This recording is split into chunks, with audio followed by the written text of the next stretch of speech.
नमस्कार, मैं हूं सुबोध मिश्रा और कृषि भूमि में एक बार फिर है आपका स्वागत।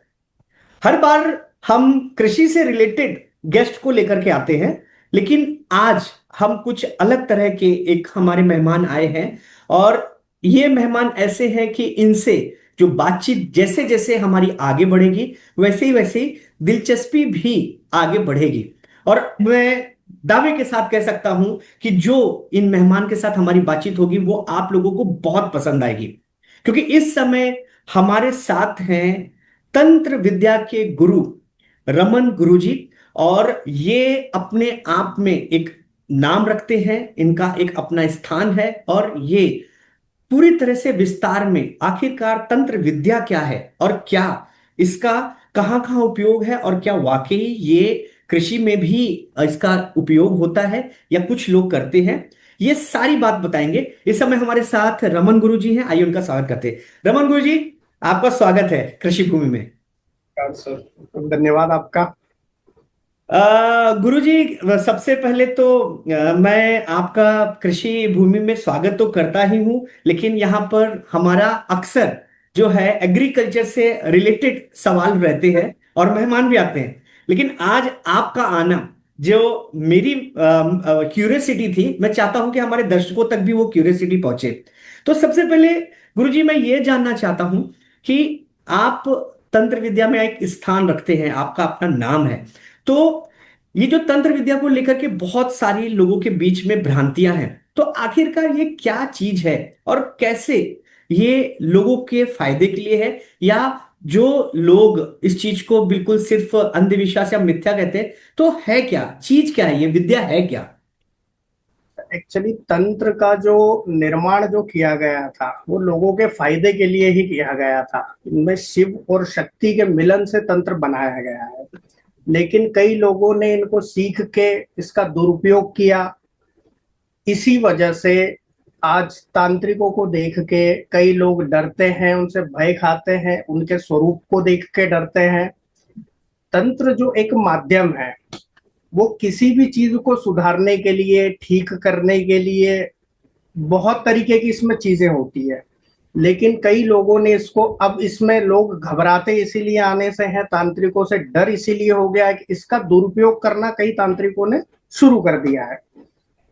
जी लेकिन जी। तंत्र कभी भी गलत नहीं था, वो आज भी नहीं है। आज भी कई ऐसे तांत्रिक दुनिया में मौजूद हैं जो अच्छे कर्मों के लिए कई सिद्धियां लेके बहुत अच्छे कर्म करते हैं। हाँ। जितने भी बुरे कर्म लोगों द्वारा किए जाते हैं उनको काटने का भी कई लोग काम करते हैं, जैसे हम जैसे लोग भी दुनिया में मौजूद हैं और भी बहुत सारे लोग मौजूद हैं। तो तंत्र में कई तरह की जो भ्रांतियां फैली हुई है वो सब गलत है। कुछ लोग ऐसे हैं जो समय समय पर कुछ एक चीजें ऐसी कर देते हैं, वशीकरण विद्या जैसे चलती है, कई मारण विद्याएं चलती है।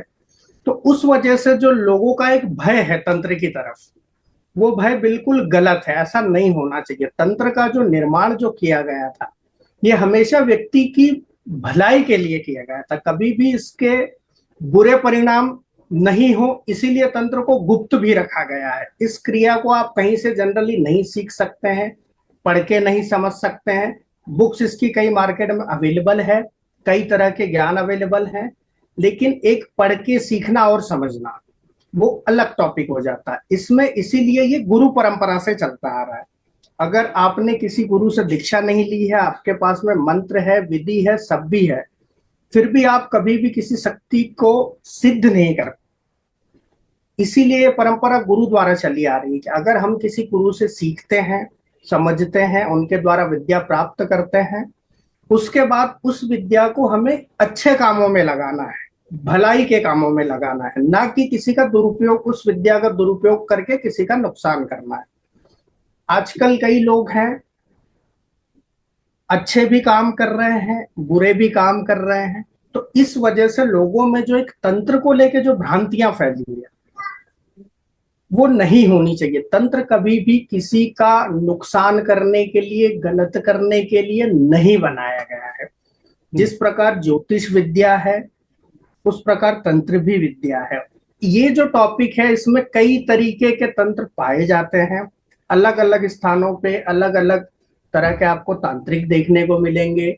अलग अलग तरह की विद्याएं देखने को मिलेंगी। तो तंत्र कभी भी गलत नहीं था, इसको लोगों ने अपने इस्तेमाल के हिसाब से इसको कई जगह गलत इस्तेमाल किया, इसीलिए लोगों में तंत्र को लेके आज खौफ का माहौल है। तब मैं बिल्कुल ये चीज समझता हूँ गुरुजी, क्योंकि क्या होता है, शक्ति शक्ति होती है, उसे पॉजिटिव भी यूज किया जा सकता है, निगेटिव भी यूज किया जा सकता है। लेकिन अच्छा, तंत्र में बहुत बेसिक लोग ये बोलते हैं कि तंत्र जो है निगेटिव और पॉजिटिव दोनों लोग होते हैं। तो सबसे पहले तो मेरा सवाल ये है कि वाकई ही क्या भूत और पिशाच और इस तरह की चीजें होती हैं, और क्या वाकई ही ये कारगर करती, मतलब अच्छा और बुरा दोनों चीजें करती हैं? जी बिल्कुल होती है। भूत पिशाच आखिर है कौन? आप और हम ही हैं। जैसे जब कई शास्त्रों में इस चीज का वर्णन है, किसी भी व्यक्ति की जब मृत्यु होती है तो वो भूत प्रेत आत्मा के नाम से वो भटकता रह जाता है। कई अकाल मृत्यु होती है। तो इन चीजों को कई तांत्रिकों द्वारा, कई विधियों द्वारा सिद्ध किया जा सकता है, इनसे कई तरह के कार्य कराए जा सकते हैं और ये सभी तरह के कार्य करने में सक्षम होते हैं। तो उसी प्रकार कई देवी देवताएं भी हैं, कई घरों में पूजे जाते हैं, उनको सिद्ध भी किया जाता है। उनसे भी कई तरह के आप काम करवा सकते हैं। जैसे कई लोग झाड़ फूक करते हैं, लोगों का भला करते हैं, लोगों का अच्छा करते हैं, और सेम ही विधि को अपना के कई लोग मारण क्रिया प्रयोग करते हैं, वशीकरण क्रिया प्रयोग करते हैं, सम्मोहन करते हैं। तो इन चीजों से कभी भी आपको परहेज नहीं करना है। कई लोग तांत्रिकों ने एक्चुअली क्या है, डर का एक माहौल बना दिया। उसके पीछे एक कारण ये भी है कि ये विद्या गुप्त रखी जाती है। लेकिन अब क्या हो रहा है, कई सोशल मीडिया के माध्यम से, कई चैनलों के माध्यम से कई तरह की बातें फैलाई जा रही है, कई तरह के मंत्र दे दिए जाते हैं ओपनली, कई साधक उनका प्रयोग करते हैं, उसके कई दुष्परिणाम हो सकते हैं। तो इसीलिए तंत्र एक ऐसी चीज है, अगर आपने इसको सीखा है या अगर आप सीखना चाहते हैं तो आप किसी अच्छे गुरु के सानिध्य में इसे सीखें। उसके बाद इसका उपयोग सिर्फ अच्छे कार्यों के लिए करें, क्योंकि अगर इसको सीखने के बाद आप बहुत तरीके के गलत काम करते हैं तो वो कर्म आपको कहीं ना कहीं भुगतने पड़ते हैं। इसीलिए कई बार देखा जाता है कि तांत्रिकों की जो मृत्यु है वो बहुत दुर्दशा में मानी गई है। जिनके कर्म बहुत ज्यादा खराब है उनकी मृत्यु बहुत दुर्दशा में मानी गई है। इवन मृत्यु के बाद भी उन लोगों को इतनी यातनाएं भोगनी पड़ती है कि वो पछताते हैं, मैंने क्यों सीखा, क्यों मैंने गलत किया। इस विद्या का अगर मैं सही इस्तेमाल करता तो आज मेरी ये दुर्दशा नहीं होती। आप बहुत बड़ी बात कर रहे हैं, जी बहुत बड़ी बिल्कुल बात कर रहे हैं आप। क्योंकि लोग बिल्कुल। हमेशा इस बात को लेके ही परेशान या संशय में रहते हैं कि ये लोग बुरा करते हैं तो इनका क्यों नहीं बुरा होता है। लेकिन आपका नहीं, कहना बुरा है होता कि है सर, बिल्कुल होता है। ऐसा नहीं है कि नहीं होता है, बुरा बिल्कुल होता है। सबको अपने कर्म भोगने ही पड़ते हैं, वो कोई भी हो। ऐसा नहीं है कि अगर हम तांत्रिक हैं, हम देवी देवताओं से, भूत प्रेतों से वार्तालाप कर सकते हैं, बातचीत कर सकते हैं, तो ऐसा नहीं है कि हमारे कोई गलत कर्म है वो माफ हो जाएंगे। ऐसा कुछ नहीं होता, हमें भी भोगने पड़ेंगे, सबको भोगने पड़ेंगे। तो अच्छा, एक बात बताइए गुरुजी, क्या इसमें ऐसा भी है कि अलग अलग लोग हैं, मतलब जी अलग अलग लोग के लोग होते हैं, वो किस तरह से हेल्प करते हैं? और इसमें क्या, जो भी अगर कुछ भी अच्छा है करना है तो इसके परिणाम बहुत अच्छे होते हैं। लेकिन मेरा एक सवाल ये है जो मेरे मन में है, कि जो चीज विधाता ने लिखी है उस पे अगर हम कुछ भी प्लस या माइनस करते हैं तो उसका आगे चल कर के कुछ मतलब कैसा परिणाम, या आगे चल कर के उसका तकलीफ नहीं हो सकती? नहीं, देखिए इसमें एक्चुअली तंत्र जो एक मार्ग है, ये विधाता के लिखे हुए को बदलने के लिए भी कई लोग इसको इस्तेमाल करते हैं। लिखा हुआ नसीब बदलना, किस्मत बदलना, ये कभी भी पॉसिबल नहीं है। हाँ, इसमें एक चीज पॉसिबल है तंत्र के माध्यम से, कि अगर कोई चीज आपको 3 महीने के लिए प्रताड़ना अगर आपको भुगतनी है तो किसी भी इष्ट की, ईश्वर की सेवा करके उस समय अवधि को आप 3 महीने से घटा करके 10 दिन, 15 दिन, 20 दिन पे ला सकते हैं। ओके। ये डिपेंड करता है आपकी श्रद्धा कैसी है, आपका भाव कैसा है, आपके कर्मा कैसे हैं। अब जैसे कई लोगों का ये इसमें रहता है कि अगर तंत्र ही सब चीज की काट है तो फिर विधाता ने जो लिख दिया उसका क्या। तो तंत्र कभी भी काट नहीं है। एक्चुअली में तांत्रिक कोई भी जब बनता है तो वो अपने फायदे के लिए बनता है, लेकिन धीरे धीरे चीजें उसे समझ में आने लगती है कि इसमें हम अपना छोड़ के सबका फायदा कर सकते हैं, लेकिन हम अपना फायदा नहीं कर सकते हैं। ओके। हाँ। इसमें सब चीज डिपेंड होती है आपके कर्म पे। अगर कोई सिद्धि आपके पास में आ गई, कोई शक्ति आपके पास में आ गई, अगर आप उसका सदुपयोग कर रहे हैं तो वो शक्ति बिल्कुल आपका सहयोग करेगी।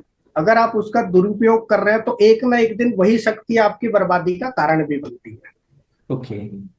अच्छा गुरुजी, एक चीज बताइए कि मुझे ऐसा लगता है, लोग भी ऐसा सोचते होंगे कि अगर तंत्र से ही सब है, ठीक है, तो पहला तो सवाल मैं ये करना चाहूंगा कि क्या ये बड़े बड़े जो लोग हैं, भले ही पॉलिटिकल हैं या बड़े बिजनेसमैन हैं या फिर बड़े स्पोर्ट्समैन हैं या सेलिब्रिटी हैं, क्या इनको भी इन सब चीजों की क्योंकि ये तो बहुत बड़े ही बड़े ही बड़े बड़े होते चले जाते हैं, क्या ये लोग भी इसका सपोर्ट लेते होंगे? बिल्कुल लेते हैं सर।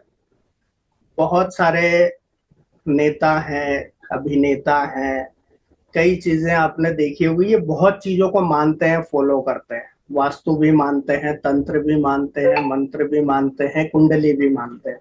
हम्म। क्योंकि कई बार चीजें क्या होती है, जैसे कई अगर स्टार्स के, अगर आपने अभिनेता की बात करी, अभिनेता की बात करी, कई नेता आपने देखे होंगे एकदम से बिल्कुल करियर उनका खत्म होने ही वाला था, लेकिन एकदम से वो बैकअप में आ जाता है। बिल्कुल। तो उसके पीछे कहीं ना कहीं तंत्र जुड़ा है। और पहले अगर आप 50 साल 100 साल पहले देखें तो जितने भी राजा थे हमारे हिंदुस्तान में हुए, उन लोगों ने भी तंत्र का सहारा लिया है। किस देश पे आक्रमण करना है, किस समय पे आक्रमण करना है, हर राजा के साथ में कोई ना कोई एक पंडित वो रखते ही थे, मुहूर्त देखने के लिए, समय देखने के लिए। तो ये आज से नहीं चल रहा है, ये वर्षों से चला आ रहा है। हम्म। वर्षों से इस चीज का उपयोग होता आ रहा है और आज भी इन चीजों का उपयोग होता है। कई लोग आपने देखा होगा, जैसे अब जो अगर एक राजनीति की बात हम करते हैं तो ये राजनीति वाले कई लोग ये बगलामुखी एक देवी हैं, उनको बहुत ज्यादा मानते हैं। क्योंकि ऐसा कहा गया है शास्त्रों में कि बगलामुखी माता के जो भी साधक या उपासक या पूजा करने वाले होते हैं, उनको कभी भी शत्रुओं का भय नहीं रहता, कोई भी काम वो निडरता से कर सकते हैं। बिल्कुल। तो उस हिसाब से राजनीति के क्षेत्र में भी कई जगह तंत्र का उपयोग है। नेता और अभिनेताओं के क्षेत्र में, बॉलीवुड हॉलीवुड में भी कई जगह तंत्र का उपयोग किया जाता है। अब हॉलीवुड बॉलीवुड की भी अगर हम बात करें, आपने देखा होगा कई लोगों का करियर बिल्कुल डाउनफॉल चला गया, फिर एकदम से वापसी होती है। तो हम्म। वो कोई चमत्कार नहीं है। ऐसा नहीं है कि आज मैं बहुत ज्यादा डाउन कंडीशन में हूँ और सडनली 10 दिन बाद पता नहीं ऐसा क्या हुआ कि मैं बहुत ज्यादा फिर से पॉपुलर हो गया, हम्म। पुराने दिन फिर से लौट के आ गए। तो ये चीजें कहीं ना कहीं एग्जिस्ट करती है, कई लोग इसका सहारा लेते हैं, कई लोग पर्सनली एक अपना तांत्रिक साथ में भी लेके चलते हैं। हम्म। बिल्कुल। बिल्कुल। अच्छा, मुझे एक चीज ये बताइएगा गुरुजी की असली और नकली, क्योंकि तंत्र विद्या है, पक्की बात है, एग्जिस्ट करती है, बहुत लोग हैं, और हमारा जो भारतीय जो हिंदू जो सनातन धर्म है उसमें तंत्र विद्या का महत्व है, ये तो एग्री करते हैं। लेकिन सबसे बड़ी आज की डेट की समस्या है कि कैसे पहचाने असली और नकली पे, तो वो बहुत बड़ा इशू आ जाता है। तो मैं थोड़ा जानना चाहूंगा, समय की कमी है लेकिन थोड़ा सा जल्दी से समझना चाहूंगा कि कैसे पहचाने लोग। असली और नकली में सर देखिए ये फर्क है कि कोई भी तांत्रिक कभी भी अपनी सिद्धियों के बारे में नहीं बताता है। जैसे जितने लोग, मैंने कई वीडियोस देखे हैं, कोई आके पॉडकास्ट पे कह देता है मेरे साथ कर्ण पिशाचिनी चल रही है, मेरे साथ हनुमान जी चल रहे हैं, मेरे साथ शमशान चल रहा है। जो जेन्युइन होगा वो कभी नहीं बताएगा कि मेरे पास क्या क्या है, मैं क्या क्या लेके चल रहा हूँ, मैं किन किन चीजों से काम करवाता हूँ या काम लेता हूँ। अब आते हैं अपन फ्रॉड पे। तो जो इस फील्ड में 90% जो लोग हैं वो फ्रॉड ही भरे पड़े हैं। जो सच्चे हैं वो कहीं ना कहीं किसी मंदिर पे आज भी उनके पास में 100-200 लोगों का तांता लगता है, इलाज हो रहे हैं। कई लोग दूर दूर से समस्याएं लेके आते हैं, समस्याओं का समाधान भी हो रहा है। लेकिन अब इसमें जैसे कई लोगों को मैंने देखा है, वहां पे उनका ऐसा कहना कि मेरे पास में फलानी शक्ति है, मेरे पास में इतनी शक्तियां हैं, मेरे पास में उतनी शक्तियां हैं। तो ये शक्तियों का जो बखान करने वाले लोग हैं, मेरी नजर में ये सारे के सारे फ्रॉड है। क्योंकि कोई भी देवी अथवा देवता अथवा भूत प्रेत, जिन इनकी कंडीशन ही यही होती है कि हम साथ में रहेंगे लेकिन हमारे बारे में आपको किसी से चर्चा नहीं करना है, किसी को बताना नहीं है। अगर आपने बता दिया तो उस दिन आपकी शक्ति छीन हो जाती है, चली जाती है, ओके। या काम करना बंद कर देती है। ये एक तरीका है इन सब चीजों को जानने का। गुरुजी, अभी समय का तो बहुत कमी है, आपसे बात करके मजा तो बहुत आ रहा है। चलते चलते एक आखिरी सवाल करता हूं कि सबसे जरूरी आज की डेट में लोगों को जैसे है, हेल्थ की समस्या होती है, किसी को फाइनेंस की समस्या होती है, किसी को जॉब की समस्या, क्या इन सब का भी सल्यूशन इसमें है, तंत्र में है? जी बिल्कुल है। तंत्र एक्चुअली आजकल जो चीजें कई देखी गई है, अब जैसे मेरे पास भी कई केस आते हैं, घर में प्रॉब्लम है, पैसों की प्रॉब्लम है, पारिवारिक समस्याएं। तो आज की तारीख में जो ज्यादातर समस्याएं हैं वो या तो पितृदोष के कारण है या तो फिर कुल देवी देवताओं की नाराजगी के कारण है। कई बार हम अपने पर्सनल लाइफ में इतने बिजी हो जाते हैं कि हमें, ठीक है रोज हम कुछ नहीं कर सकते, इवन एक पूर्णिमा अथवा अमावस्या को ही अगर हम अपने कुल देवी देवताओं को, पितरों को, स्थान देवी देवताओं को हम कुछ नहीं अगर दे सकते हैं तो कम से कम एक दीपक जला सकते हैं, 2 अगरबत्ती लगा सकते हैं, उन्हें याद कर सकते हैं। अब पित्र जो हमारे लिए इतना कुछ छोड़ के गए, जमीन जायदाद घर बार वाहन सब छोड़ के गए, हमने क्या किया, उनके जाने के बाद उन्हें पूर्णतः भुला दिया। कभी हमने याद नहीं किया, सिर्फ एक फोटो लगा दी, उस पर हार चढ़ा दिया, इसके अलावा हमने कुछ भी नहीं किया। तो आखिर उनकी भी कुछ ख्वाहिशें हैं, हम भी हैं, हम भी कल को अगर स्वर्गवास हमारा हो जाता है तो हमारे भी जो बच्चे होंगे, हम भी जब देखेंगे तो हमें भी तो लगेगा ना, मैंने अपनी संपत्ति दे दी, अपना धन दे दिया, अपना बैंक बैलेंस दे दिया, मकान दे दिया, लेकिन उसके बाद में ये आदमी हमें एक चम्मच पानी देने को तैयार नहीं है।